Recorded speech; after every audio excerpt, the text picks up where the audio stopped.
হুমায়ুন কোটা নিয়ে হাইকোর্টের রায়ে আপিল বিভাগের স্থিতাবস্থার পরও আন্দোলন অব্যাহত রাখার পক্ষে কি বলছে শিক্ষার্থীরা?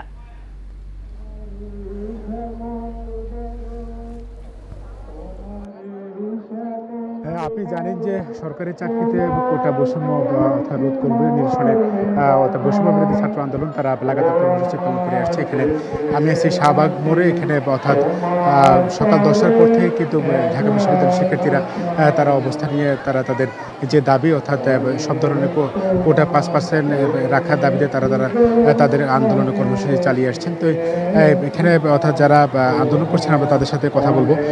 আজকে তো হাইকোর্টে একটা স্টে অর্ডার দিয়েছে আগে যে রায়, সে রায়ের বিরুদ্ধে আপনাদের অবস্থানটা কি? আপনারা এই রায় সন্তুষ্ট কি? আচ্ছা, আপনারা সকলে জানেন যে আমাদের 2018 যে কোটা আন্দোলনের যে একটা রায় দিয়েছিল, অর্থাৎ প্রথম এবং দ্বিতীয় শ্রেণীর ক্ষেত্রে আপনার কোটা থাকবে এবং পরবর্তীগুলোতে কোটা থাকবে। এবং আমাদের কিন্তু দেখা গিয়েছে যে পরবর্তীতে মুক্তিযোদ্ধার যে সন্তান এবং তারা বা মুক্তিযোদ্ধার নাতি তারা কিন্তু একটা হাইকোর্টে রিট করেছিল এবং তাদের রিটের দেখা গিয়েছে দাবিতেই কিন্তু আমরা দেখেছি যে মুক্তিযোদ্ধার যে কোটাটি ছিল অর্থাৎ 30% যে কোটাটি ছিল সেটা আবার ফেরত চলে এসেছিল। এবং আমরা কিন্তু সেই জায়গা থেকে আমরা যে আন্দোলনে নেমেছিলাম এবং আমাদের যে বর্তমানে ব্লকেট বাংলাদেশ চলতেছে এবং সেখানে আমরা যদি খেয়াল করি যে আজকে আবার দেখছি মহামান্য হাইকোর্ট আমাদের সেই রায়টি অর্থাৎ 2018 সালের রায়টিকে আবার পূর্ণবহাল রেখেছেন। কিন্তু আমাদের দাবিটি হচ্ছে যে এই যে আমাদের যে 2018 সালের যে রায়টা দেওয়া হয়েছিল সেটা মাঝখানে আবার পূর্ণবহাল করে দেওয়ার যে বিষয়টা এবং মাঝখানে যে এই যে আমাদের যে আন্দোলনে আসতে হয়েছে, এই আন্দোলনটা কিন্তু খেয়াল করুন যে আমাদের কিন্তু এটা কিন্তু একদম চূড়ান্ত কিন্তু একটা সমাধান আসতেছে না। অর্থাৎ কেউ আবার নতুন করে কেউ যদি আবার রিট করে আবার দেখা যাবে হয়তো ওইটাকে আমাদের দেখা যাবে যে আবার নতুন করে হয়তো সেই আইনটা আবার চলে আসতে পারে। তো আমরা এই জায়গায় বর্তমানে অবস্থান করছি এবং আমাদের অবস্থানটা ততক্ষণ পর্যন্ত থাকবে যতক্ষণ না পর্যন্ত সেটা অর্থাৎ আইন বিভাগ থেকে, অর্থাৎ আমরা যদি খেয়াল করি যে আমাদের জাতীয় সংসদ থেকে এইটা কোনো একটা সাংবিধানিক ওয়েতে যখন ফলাফল না আসে এবং আমরা চাচ্ছি যে সাংবিধানিক মাধ্যমে আমাদের এই ফলাফলটা আমাদের পক্ষে চলে আসে। এবং আমাদের ফলাফলটা এরকম যে আমাদের দাবিটা হচ্ছে এরকম যে এক থেকে অর্থাৎ আমাদের যতগুলো প্রথম শ্রেণী, দ্বিতীয় শ্রেণী, তৃতীয় শ্রেণী এবং চতুর্থ শ্রেণীর যে যতগুলো আমাদের হচ্ছে গ্রেড, আমাদের যদি খেয়াল করি যে শ্রেণী বিভাগ আছে চাকরির ক্ষেত্রে, সেখান থেকে আমাদের যে সমস্ত ধরনের কোটার যে বৈষম্যটা সেটা বাতিল করতে হবে এবং আমাদের দাবি হচ্ছে ন্যূনতম 5%। আমরা জানি। ধন্যবাদ। শুনতে পাচ্ছি যে আসলে তাদের যে আন্দোলনের যে যৌক্তিকতা সেটা তারা তুলে ধরছেন। তারা বলছেন যে অর্থাৎ শুধু বিচার বিভাগ নয়, অর্থাৎ সরকারের পক্ষ থেকেও যাতে তাদেরকে আশ্বস্ত করা হয়, অর্থাৎ কমিশন গঠন করে তাদের যে অর্থাৎ 5% যে কোটা আছে সেটা কিন্তু অর্থাৎ সংরক্ষণের দাবি জানিয়েছেন যে অর্থাৎ 56% কোটা অযৌক্তিক এবং বেচনীয় বলে তারা বারবার বলছেন। তাদের যে দাবি সেটা পূরণ না হওয়া পর্যন্ত কিন্তু তারা তাদের যে কর্মসূচি সেটা তারা চালিয়ে যাবেন। অর্থাৎ আজকে 10টা থেকে যে ব্লকের কর্মসূচি শুরু হচ্ছে সেটা চলবে সন্ধ্যা 7টা পর্যন্ত। 7টার পরে যারা সমন্বয়কারী যারা আছেন, আন্দোলনরত যে শিক্ষার্থী যারা আছেন, তারা পরবর্তী কর্মসূচি তারা ঘোষণা করবেন। তাই অর্থাৎ ছাত্রদের যে আন্দোলন সেটা অর্থাৎ আগারগাঁও সেখানে কাভারেজ দিচ্ছেন আমাদের সহকর্মী ইসলাম লিডার। আমরা চলে যাচ্ছি লিডারের কাছে।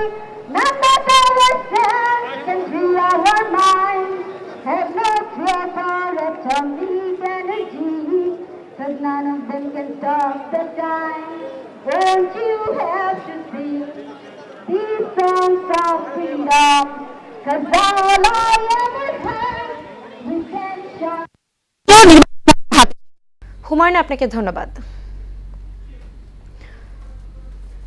কোটা নিয়ে হাইকোর্টের রায়ে আপিল বিভাগের স্থিতাবস্থার পরও আন্দোলন অব্যাহত রাখার পক্ষে কি বলছে শিক্ষার্থীরা?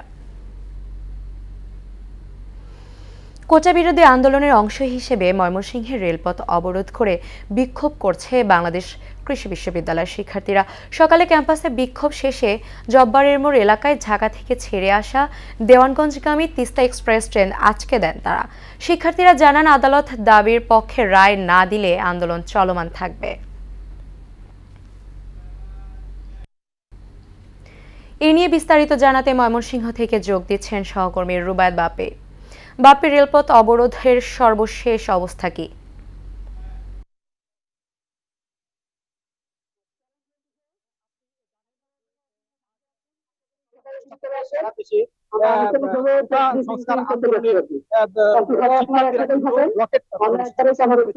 সেই ব্লকেট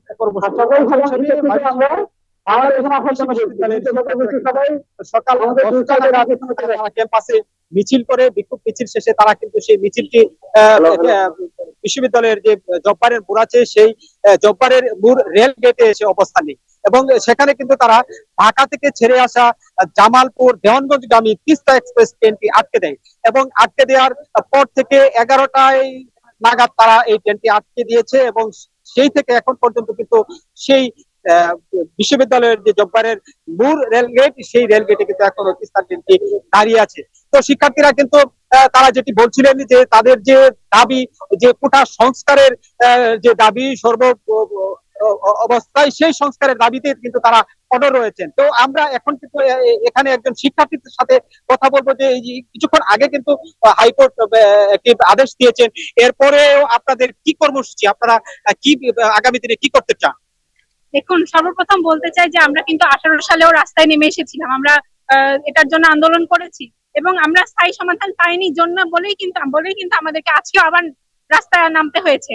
এবং আজকেও যখন একটি রায় আসলো তখন কিন্তু সেটা কিন্তু কোনো স্থায়ী সমাধান আমাদের পক্ষে আসেনি বা আমাদের যৌক্তিক দাবির পক্ষে আসেনি। তো যতক্ষণ না পর্যন্ত আমরা এটির স্থায়ী সমাধান পাচ্ছি, এটি নিয়ে নিয়ম জারি হচ্ছে এবং এটি নিয়ে ভবিষ্যতে যাতে আমাদের কখনো নামতে না হয়, এই আশ্বাসটা যতক্ষণ আমরা না পাচ্ছি ততক্ষণ কিন্তু আমাদের এই সংগ্রাম চালিয়ে যেতে হবে। এতে জনদুর্ভোগ হচ্ছে, আপনারা দেখতে পাচ্ছেন, কিন্তু আমরাও। ধন্যবাদ। যে শুনছিলেন যে একজন শিক্ষার্থী বলছিলেন যে যতক্ষণ পর্যন্ত তাদের যে দাবি, সেই দাবি যতক্ষণ পর্যন্ত মেনে নেওয়া না হবে ততক্ষণ পর্যন্ত তারা আন্দোলন চালিয়ে যাবার ঘোষণা দিয়েছেন। এই ছিল আমার কাছে ময়মনসিংহে বাংলাদেশ কৃষি বিশ্ববিদ্যালয় থেকে শিক্ষার্থীদের কোটা বিরোধী আন্দোলনের সর্বশেষ। রুবাদ, আপনাকে ধন্যবাদ। বাংলা ব্লকেট কর্মসূচির অংশ হিসেবে রাজধানীর আগারগাঁওয়ে সড়ক অবরোধ করেছে শিক্ষার্থীরা। সেখানে আছেন সহকর্মী ইহসান বিন দিদার, তার কাছে জানবো বিস্তারিত। ইহসান, শিক্ষার্থী আন্দোলনের সার্বিক তথ্য জানান।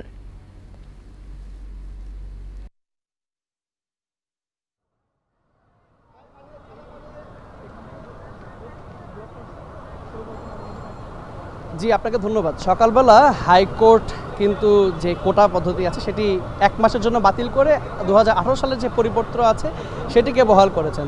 এই রায়ের পরপরই কিন্তু আমরা দেখেছি সাধারণ শিক্ষার্থীরা আবারও সড়কে নেমেছেন এবং তারা কিন্তু তাদের বাংলা ব্লকেট যে কার্যক্রমটি আছে সেটি চালানো শুরু করেছেন। কারণ হচ্ছে তাদের দাবি যে এই কোনো ঝুলন্ত সিদ্ধান্তে তারা থাকতে চান না, তারা চান স্থায়ী সুরা। আমাদের সাথে সাধারণ একজন শিক্ষার্থী আছেন যা এই কর্মসূচির অংশ হিসেবে এটিকে নেতৃত্ব দিচ্ছেন আগারগাঁতে। আমরা একটু তার কাছ থেকে জানতে চাইবো যে তাদের অবস্থাটা কি সর্বশেষ। আপনারা 2018 সালের পরিপত্র বহাল রাখার পরেও 1 মাসের জন্য কেন রাজপথে আছেন? আচ্ছা, আমাদের আন্দোলন কিন্তু 18 সালের পরিপত্র নিয়ে আন্দোলন ছিল না। আপনি জানেন 18 সালের পরিপত্রটা ছিল প্রথম ও দ্বিতীয় শ্রেণীতে সকল কোটা বাতিলের। কিন্তু আপনারা যদি দেখেন সংবিধানে অনগ্রসর জাতির জন্য বলা আছে, সুতরাং কোটা কিন্তু কখনোই বাতিল হবে না, কারণ অনগ্রসর জাতির জন্য কোটা রাখতে হবে আমাদের। তো প্রথম ও দ্বিতীয় শ্রেণী বাদও সারা বছর আমরা যদি সার্কুলারগুলো দেখি, বেশিরভাগ সার্কুলার হয় আপনার 13 থেকে 20তম গ্রেডের। তো আমরা মনে করছি যে 9ম থেকে 20তম গ্রেডের সকল শ্রেণীর চাকরিতেই সরকারি চাকরির যে সিস্টেম, এই সিস্টেমে আপনার কোটাটাকে একটা যৌক্তিক পর্যায়ে নিয়ে আসা উচিত, সংস্কার করা উচিত। আমি একটা কথা আপনাদেরকে এনশিওর করে যে বাংলার ছাত্র সমাজ কিন্তু মুক্তিযোদ্ধা কোটার বিরোধী না। মুক্তিযোদ্ধা কোটা যে 30% রাখা হয়েছে সেটার বিরোধিতা আমরা করতেছি বা সেটার যৌক্তিকতা আমরা তুলে ধরতেছি।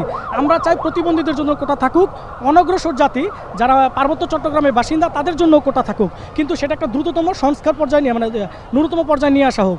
এবং আমাদের দাবি এখন সরকারের নির্বাহী বিভাগের কাছে, ওনারা যাতে একটা আইন পাশ করে সংসদে, জাতীয় সংসদে আইন পাশ করে এ কোটার একটা সুষ্ঠু এবং পার্মানেন্ট সলিউশন যাতে করে। আপনাকে যেমনটা জানাচ্ছিলাম যে সাধারণ শিক্ষার্থীদের দাবি কিন্তু একদমই এই তাদের যেই দাবিটা আছে সেটি কিন্তু স্থায়ী সমাধানের প্রতি। তারা চাচ্ছেন একটি নির্বাহী সমাধানের যে সিদ্ধান্ত সেটি সরকারের পক্ষ থেকে দেওয়া হবে। রাজধানীর আগারগাঁ থেকে কোটা আন্দোলনে এই ছিল আমার কাছে সর্বশেষ। আপনাকে ধন্যবাদ। তিস্তার পানি বন্টন চুক্তি আলোর মুখ দেখে 2011 সালে।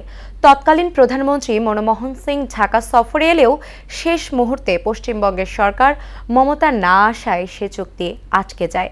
এর মাঝে জল গড়িয়েছে অনেক, কিন্তু শীতকালে বাংলাদেশে একটুও আসেনি তিস্তার জল। আলো আঁধারির এমন দোলাচলে তিস্তার মহাপরিকল্পনায় আগ্রহ দেখায় চীন। এমন অবস্থায় প্রধানমন্ত্রীর ভারত সফরে তিস্তার পানি বণ্টনে আগ্রহ দেখায় ভারতও।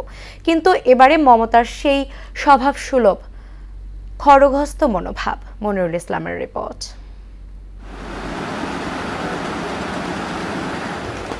তিস্তার পানি বন্টন নিয়ে ভারতের অনীহার মধ্যেই এ প্রকল্পের অংশীদার হওয়ার আগ্রহ জানায় চীন। তারপর কারিগরি তৎপরতাও চালায় দেশটি। চীনের প্রস্তাবিত প্রকল্পের নাম Teesta river comprehensive management and restoration, যার ব্যয় ধরা হয়েছে ৮,২১০ কোটি টাকা। তিস্তা নিয়ে ইতোমধ্যেই নকশা ও সম্ভাব্যতা যাচাই সম্পন্ন করেছে চীন। চীনের এ মহাপরিকল্পনায় তিস্তার দুই পারে থাকছে ২২০ কিলোমিটার গাইড বাঁধ। পরিকল্পিত স্যাটেলাইট শহরের পাশাপাশি থাকবে নদী খনন ও শাসন ব্যবস্থা। নেওয়া হবে ভাঙন প্রতিরোধে টেকসই ব্যবস্থাও। পানি সংরক্ষণ করে সেচ প্রকল্প ও মাছ চাষের ব্যবস্থাও থাকবে। পাশাপাশি আধুনিক পর্যটন কেন্দ্র ও সমুদ্র সৈকতের আদলে করা হবে মেরিন ড্রাইভ। একটা ইন্টারভেনশন দরকার, যেন আমাদের এই বোথ ড্রাই সিজন আর মনসুনে সবসময় পানিটা যেন যতটুকু আমাদের ডিমান্ড ইকোসিস্টেমের জন্য, সোসাইটির জন্য, সেটা যেন ফুলফিল করতে পারি। আমাদের বাংলাদেশে তো ফ্ল্যাট কান্ট্রি, হিলি রিজন না, যেখানে আমরা স্টোর করতে পারি অনেক পানি, মানে পরিমাণ আমরা করতে পারবো। নর্থ বেঙ্গলে কিছু টোপোগ্রাফি আছে, we can build some dikes, we can store water in the monsoon so that in the dry সিজনে আস্তে আস্তে পানি রিলিজ করতে পারি। এমন পরিস্থিতিতে নড়েচড়ে বসে ভারতের কেন্দ্রীয় সরকার। চীনের সঙ্গে দেশটির নিরাপত্তা ইস্যুতে চলমান দ্বন্দ্বে তিস্তা প্রকল্পে অংশীদার হতে চায় ভারতও। কিন্তু বরাবরের মতোই সরব পশ্চিমবঙ্গের মুখ্যমন্ত্রী মমতা ব্যানার্জি। সোমবার কলকাতায় মুখ্যমন্ত্রীর সচিবালয় নবান্নে সংবাদ সম্মেলনে তিস্তা নিয়ে কথা বলেন তিনি। আমি কিন্তু এটা প্রধানমন্ত্রীকে অনেকবার বলেছি এবং আগে যে মিটিংগুলোতে আমাকে ডাকতো ইন্দো বাংলাদেশে, সেখানে আমি বারবার কিন্তু এটা রেজ করেছি, কিন্তু তা সত্ত্বেও আজ পর্যন্ত কোনো ব্যবস্থা হয়নি। শুধু তিস্তা চুক্তিরই ভেটো নয়, চান্না ফারাক্কা চুক্তির নবায়নও। এই ইস্যুতে কেন্দ্রের বিজেপি সরকারের তীব্র সমালোচনা করেন মমতা। মেন পার্টি হচ্ছে আমরা, কিন্তু যখন এগ্রিমেন্ট বা কথা যেটা হলো আলোচনা বাংলাদেশ এবং ইন্ডিয়ার প্রধানমন্ত্রীর সাথে, আমাদের কাউকে জানানো হলো না, খুব আনফরচুনেট। আবার বলছে তিস্তার জলও দিল, তিস্তায় জল আছে তাই দেবে, তাতে উত্তরবঙ্গের একটা লোক খাওয়ার জলও পাবে না। বর্ষার জল দেখে যেন বৃষ্টির জলের কথা আমরা না ভাবি। ভারত বাংলাদেশের মধ্যে ফারাক্কা চুক্তির নবায়ন নিয়ে দিন কয়েক আগেও নেতিবাচক মতামত দিয়ে কেন্দ্রীয় সরকারকে চিঠি লিখেছেন পশ্চিমবঙ্গের মুখ্যমন্ত্রী। আমাদের না জানিয়ে আবার বলছে আবার ফারাক্কা চুক্তি রিনিউ করবে এবং বিহারে বসে যায়। মনিরুল ইসলাম, মোহনা সংবাদ, ঢাকা। সরকারি চাকরির প্রথম ও দ্বিতীয় শ্রেণীতে মুক্তিযোদ্ধা কোটা পদ্ধতি বাতিলের দাবিতে ঢাকা আরিচা মহাসড়ক অবরোধ করে রেখেছেন জাহাঙ্গীরনগর বিশ্ববিদ্যালয়ের শিক্ষার্থীরা। এ নিয়ে বিস্তারিত জানাতে আমাদের সঙ্গে যোগ দিচ্ছেন সহকর্মী জিয়াউদ্দিন। জিয়া, কখন থেকে মহাসড়ক অবরোধ করা হয়েছে, কি বলছে শিক্ষার্থীরা, জনদুর্ভোগের বিষয়টিও আমাদের জানান।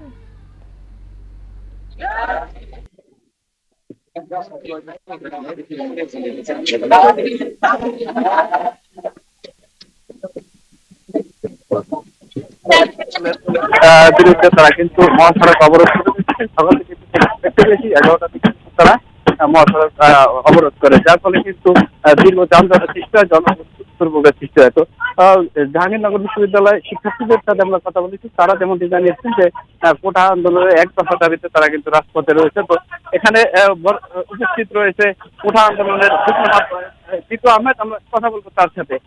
কেন আপনারা আসলে এখানে অবস্থান নিয়েছেন এবং কি করতে চাচ্ছেন আপনারা? আপনারা জানেন যে আমাদের শিক্ষার্থীরা আমরা কিন্তু যৌক্তিক এবং ন্যায্য দাবির পক্ষে আন্দোলন করছিলাম এবং আমরা কিন্তু প্রথমে 4 দফা দাবিতে থাকলেও পরবর্তী কিন্তু আমাদের অফিসিয়াল কর্মসূচির মাধ্যমে আমরা 1 দফা দাবিতে আসি। এবং গতকাল ঢাকা বিশ্ববিদ্যালয়ে যে আমাদের কেন্দ্রীয় সমন্বয় টিম আছে, সেই সমন্বয় টিম কিন্তু গতকাল সন্ধ্যা 6টায় একটি সংবাদ সম্মেলন হয়েছে এবং সেই সংবাদ সম্মেলনে কিন্তু আমাদের সারা দেশব্যাপী যে বাংলা ব্লকের কর্মসূচি গঠনের বৈষম্য ছাত্র আমার, সেটা কিন্তু আমাদের কর্মসূচি চালিয়ে যাচ্ছি। এবং শুনানির কথা ছিল এবং সেই শুনানি হয়েছে, সেই শুনানি কিন্তু 2018 সালে যে পরিপত্র সেটা কিন্তু বহাল করতে হচ্ছে, তাও মাত্র 4 সপ্তাহের জন্য। আমাদের দাবি ছিল কিন্তু 1 দফা দাবিতে সেখানে উল্লেখ করা আছে যে সরকারি চাকরি সকল গ্রেডে বৈষম্য যে কোটা ব্যবস্থা সেটিকে সম্পূর্ণ বাতিল করতে হবে এবং যেখানে অনগ্রসর পিছিয়ে পড়া জনগোষ্ঠী আছে, যারা বিশেষ চাহিদা সম্পন্ন বা যারা প্রতিবন্ধী আছেন, এবং তার সাথে যারা মাত্র ছেলে মেয়ে আছে তাদেরকে নিয়ে সব মিলিয়ে 5% কোটা রেখে কোটা সংস্কার করে সংসদে আইন পাস করতে হবে। যেহেতু সেটা কিন্তু আমাদের যে 1 দফা দাবি, সেই 1 দফা দাবির সাথে কিছুতেই কোনো সংগতি কিন্তু না। যেহেতু আমাদের 1 দফা দাবির সাথে এই জন্য কিন্তু আমাদের দাবি আছে। ধন্যবাদ। তারা কিন্তু যে অবস্থান কর্মসূচি সেটি কিন্তু রয়েছে, সেখানে কিন্তু চালিয়ে যাবে 1 দফা কর্মসূচির দাবিতে। তো এই ছিল আসলে জাহাঙ্গীরনগর বিশ্ববিদ্যালয়ের থেকে আমাদের সর্বশেষ। জি, আপনাকে ধন্যবাদ। আন্তর্জাতিক প্রসঙ্গ। ভারতের উত্তরপ্রদেশের সড়ক দুর্ঘটনায় কমপক্ষে 18 জন নিহত ও 19 জন আহত হয়েছেন। লখনৌ আগ্রা এক্সপ্রেসওয়েতে ডাবল ডেকার বাসের সঙ্গে তরল দুগ্ধবাহী ট্যাঙ্কারের সংঘর্ষে হতাহতের এই ঘটনা ঘটে। এ তথ্য নিশ্চিত করেছেন এনডিটিভি। নিহতদের মধ্যে 3 নারী ও 1 শিশু রয়েছে। আহতদের মধ্যে কয়েকজনের অবস্থা আশঙ্কাজনক। উত্তরপ্রদেশের মুখ্যমন্ত্রী যোগী আদিত্যনাথ এই দুর্ঘটনায় দুঃখ প্রকাশ করেছেন এবং আহতদের যথাযথ চিকিৎসা নিশ্চিত করতে কর্মকর্তাদের নির্দেশ দিয়েছেন। শেষ করব মোহনা সংবাদ, যাবার আগে শিরোনামগুলো আরও একবার।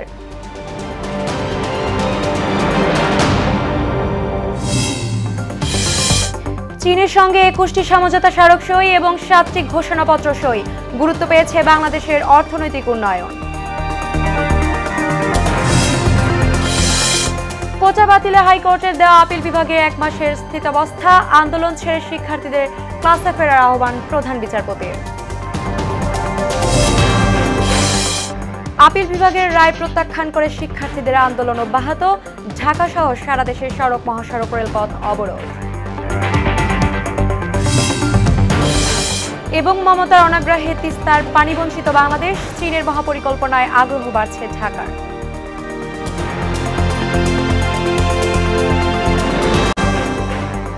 এই ছিল মোহনা সংবাদে। পরবর্তী সংবাদ বিকেল 5:30টায়। এর আগে সংবাদ এক নজরে দেখবেন বিকেল 3টায়। মোহনার সবশেষ খবর জানতে ভিজিট করুন www.mohana.tv। সংবাদ দেখতে পারেন ফেসবুক, ইউটিউবেও। এতক্ষণ সাথে থাকার জন্য ধন্যবাদ।